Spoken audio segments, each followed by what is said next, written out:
So I taught you here all the sentences, but now the today topic is here singular and then plural. ना there are two topics here, singular and plural. तो how many words are similar here? है ना, कितने word similar होते हैं आप देखिएगा यहाँ पर. ये बॉय है, ही है, शी है, it, Sohan, Sunita and cow, all are similar, है ना. एंड देन प्लूरल है वी, यू, दे, और आई को भी इंग्लिश में बहुवचन माना गया है. ये क्यों माना गया है, I will teach you later on. So cows and boy, this all are plurals. ये पूरे प्लूरल्स हैं, ये पूरे सिंगुलर्स हैं, है ना. अभी तक जो अपन ने सेंटेंस देखे हैं यहाँ पर, वो आपने देखे कि मैं स्कूल जाता हूँ, या मैं इंग्लिश बोलता हूँ, या मैं पानी पीता हूँ. ओनली मैं इज कमिंग, है ना. तो अब जो अपने नए सेंटेंस बनेंगे अपने यहाँ पर, तो मैं नहीं आएगा, आई नहीं आएगा. अब यहाँ कभी ही भी आएगा, कभी शी आएगा, या कभी इट आएगा, सोहन है, सुनीता है, काऊ है. इस टाइप के सेंटेंस आएंगे तो अपने रूल्स कैसे रहेंगे इसके बारे में आपको बताना चाह रहा हूँ. कभी अगर वी आ जाए, स्टूडेंट्स आ जाए, या वी है, यू है, दे है ना. आई तो अपन ले चुके हैं पहले. तो काउस है, बॉयज, अगर ये सब्जेक्ट्स आ जाएं तो अपने के थोड़े से रूल्स अपने चेंज हो जाएंगे, थोड़े से नियम अपने बदल जाएंगे. वो ये हैं, अगर सिंगुलर आएंगे, बॉयज है, ही है, शी है, इट है, सोहन है, सुनीता है, काऊ आएंगे, तो जो फर्स्ट हेल्पिंग वर्ब अपने यहाँ पर डज आ जाएगी. ओके, यहाँ पर प्रेजेंट कंटीन्यूअस में इज आएगी, फिर प्रेजेंट परफेक्ट में हैज आएगी, और प्रेजेंट परफेक्ट कंटीन्यूअस में हैज बीन आएगी, और पास्ट कंटीन्यूअस में वाज आएगी. बाकी ये जो डिड है आपका, ये दोनों कॉमन होते हैं, ये पूरे सेम रहेगा. डिड है, हैड बीन, ये कॉमन होगा, और will be, will have been, ये भी आपका कॉमन होगा. कॉमन मींस सिंगुलर में भी आपके यही आएंगे, और प्लूरल में भी आपके यही आएंगे. Did, had been, will be, will have, और विल हैव बीन. लेकिन जब सिंगुलर सब्जेक्ट्स होंगे, है ना, मे की जगह अगर ही होंगे, शी होंगे, तो ही के बाद क्या आएगा, यहाँ डज आएगा, ही के बाद यहाँ इज आएगा, ही के बाद हैज आएगा, ही के बाद हैज बीन आएगा, या ही, शी, इट, सोहन, ऑन सबके बाद यहाँ डज, इज, हैज बीन और वाज आएगा. और अगर बात करें अपन यहाँ प्लूरल्स की, तो स्टूडेंट से वी, यू, दे, आई, या काउ से बॉय से, इन सब के साथ यहाँ पर डू आएगा, आर आएगा, हैव आएगा, और हैव बीन आएगा, और यहाँ वर आएगा. यहाँ मैंने कहा ये कॉमन है, तो यहाँ डिड दोनों के लिए आएगा, सिंगुलर के लिए भी और प्लूरल्स के लिए भी. तो डू है, डिड है, हैड बीन है, will be, will have, और will have been. So this is a singular and this is a plural here. अब I के थोड़े से नियम अलग हैं. I word, I actually 99% is plural. I 99% plural. I only 1% is singular. 1% is singular, है ना. तो वन के बाद कहाँ आएगा, I के बाद was आएगा, आई के बाद वर गलत हो जाएगा, आई के बाद I were is wrong, I was. So I was speaking, I were नहीं आएगा, आई के बाद क्या आएगा, वॉज आएगा, है ना. बाकी सारे सब्जेक्ट्स में आपके यहाँ डू आएंगे, आर आएंगे, हैव है, हैव बीन है, और यहाँ वर आएगा.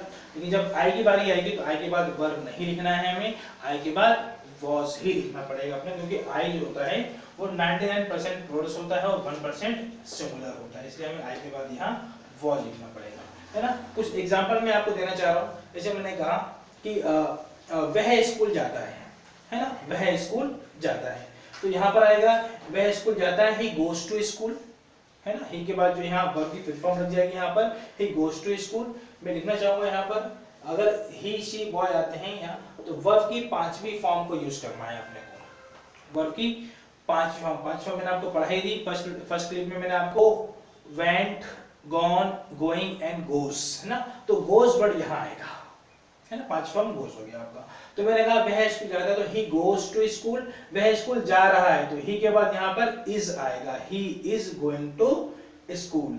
क्यों, क्योंकि ही क्या है आपका, सिंगुलर है, और इज भी क्या है, सिंगुलर माना जाता है, तो ही के बाद इज आएगा. और वह स्कूल जा चुका है, तो ही के बाद हैज आएगा, हैव नहीं आएगा, ये हैव ही के बाद नहीं आएगा, ही के बाद हैज आएगा. He has gone to school, वह 1 घंटे से स्कूल जा रहा है, तो ही हैज बीन आएगा, हैव बीन नहीं आएगा. इसलिए नहीं आएगा क्योंकि ही, शी, इट क्या होता है, ये सिंगुलर होता है, और ये आपके सिंगुलर्स हेल्पिंग वर्ब लिखे हुए हैं यहाँ पर, है.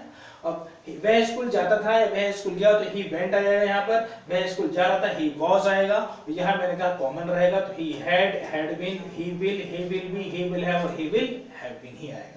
और एग्जांपल लिखते हैं. मैंने कहा सोहन पतंग उड़ाता है, सोहन पतंग उड़ाता है. सोहन है, सुनीता है, कुछ भी ले लें अपन, सोहन पतंग उड़ाता है. तो सोहन के बाद फ्लाइज आएगा यहाँ पर Sohan flies the kite. Why? Because Sohan is singular and after singular you will use your fifth form of the verb. Fifth form I have taught you. Fly, flu, flown, flying and flies. तो flies will be here, fifth form है, पांचवी form flies रहेगी यहाँ पर. तो Sohan flies kite. Sohan पतंग उड़ा रहा है तो Sohan is flying the kite. Sohan पतंग उड़ा चुका है. Sohan has flown. सोहन के बाद has आएगा, सोहन के बाद have नहीं आएगा, सोहन के बाद is आएगा, सोहन के बाद are नहीं आएगा, क्योंकि सोहन अपना सिंगुलर है. he, she, it, Sohan, Sunita all are singular. तो after singular helping, after singular subject, singular helping verb will come. after plural subjects, है ना, plural helping verb will come. this is a rule. so Sohan पतंग उड़ा रहा था, सोहन पतंग उड़ा चुका था. यहाँ had been और will be, will have और will have been आएगा. as it is देखिएगा यहाँ पर मैंने कहा हम ब्रेकफास्ट करते हैं तो we take breakfast. we take breakfast. यहाँ we के बाद takes नहीं आएगा, यहाँ फर्स्ट फॉर्म आएगी वर्ब की. we take breakfast.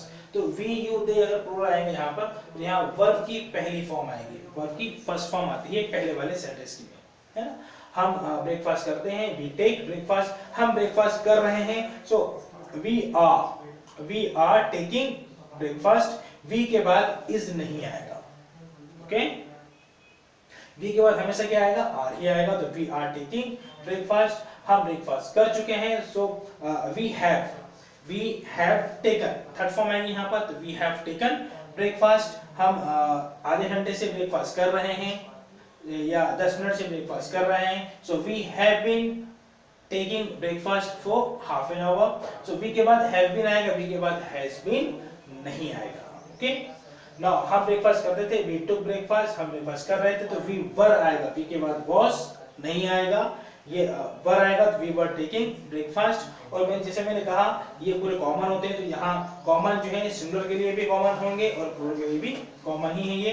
तो we had taken, we had been taking, we will take, we will be taking, we will have taken, we will have been taking breakfast for half an hour. For example लेते हैं, मैंने कहा वे मैदान में खेलते हैं.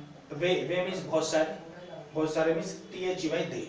वे मैदान में खेलते हैं तो दे प्ले. दे के बाद वर्ब की फर्स्ट फॉर्म आएगी, they play in the ground. वे मैदान में खेल रहे हैं तो they are playing in the ground.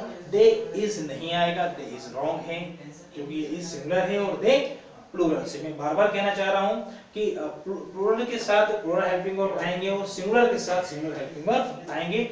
ये हमें एट लीस्ट 10 टाइम्स अपने को 10 पेजेस में 10 टाइम्स हमें लिखना पड़ेगा. तो ये सारी सिंगुलर प्लूरल दोनों फॉर्म्स अपनी क्लियर हो जाएगी. ये जो चार्ट मैंने बनाया है इसको मैं रिक्वेस्ट करना चाहूंगा आप सभी से कि please all of you right at least 10 times. अब 10 बार इसको अपनी कॉपी में लिखिएगा तो ऑटोमेटिक ये जो है आपको समझ में आ जाएगा कि सिंगुलर के साथ सिंगुलर यूज करना है और प्लूरल के साथ प्लूरल यूज करना है. इसमें बहुत सारी मिस्टेक्स बच्चों के एग्जाम्स में भी होती हैं और अपने ग्रामर में भी होती हैं और अपने रिटन है, रीडिंग है, सब में अपने मिस्टेक करते हैं. उसमें बच्चे में देखे हैं बहुत. तो इसलिए मैं चाहूंगा इसको आप बहुत अच्छे से समझें इसको. ये सिंगुलर होते हैं, ये अपने सिंगुलर हेल्पिंग वर्ब हैं, ये प्लूरल्स हैं, ये अपने प्लूरल हेल्पिंग वर्ब्स हैं, है ना. तो वे मैदान में खेल चुके हैं तो they have played in the ground. वे मैदान में 1 घंटे से खेल रहे हैं तो they have been playing in the ground for 1 hour. वे मैदान में खेलते थे या उन्होंने वे मैदान में खेला, ये मैदान में खेलते थे. दे प्लेड और दे वर प्लेइंग. दे के बाद वाज नहीं आएगा, दे वर प्लेइंग, है ना.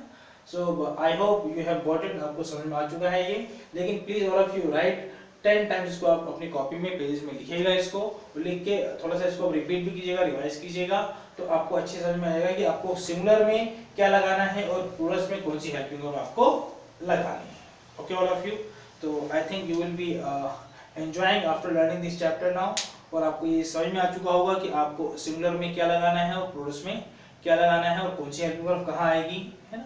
और तो मैं उम्मीद करता हूँ आपने प्रैक्टिस करी होगी पिछले क्लिप्स को देख करके. आप लोगों ने जो मैंने आपसे कहा था कि 10-12 सेंटेंस की आप लोगों को प्रैक्टिस करनी है तो 10-12 सेंटेंस की आप लोगों ने पूरे 72 सेंटेंस में आप लोगों ने प्रैक्टिस करी होगी. और प्रैक्टिस करने के बाद आपकी एक अप्रोच बनी होगी, है ना. तो अभी इसकी प्रैक्टिस और आप कीजिएगा प्लीज. इसको 10 टाइम्स लिखिएगा, इसकी प्रैक्टिस कीजिएगा. तो आई hope you will B soon you will be start to speak. Okay, all of you, thank you, have a nice day.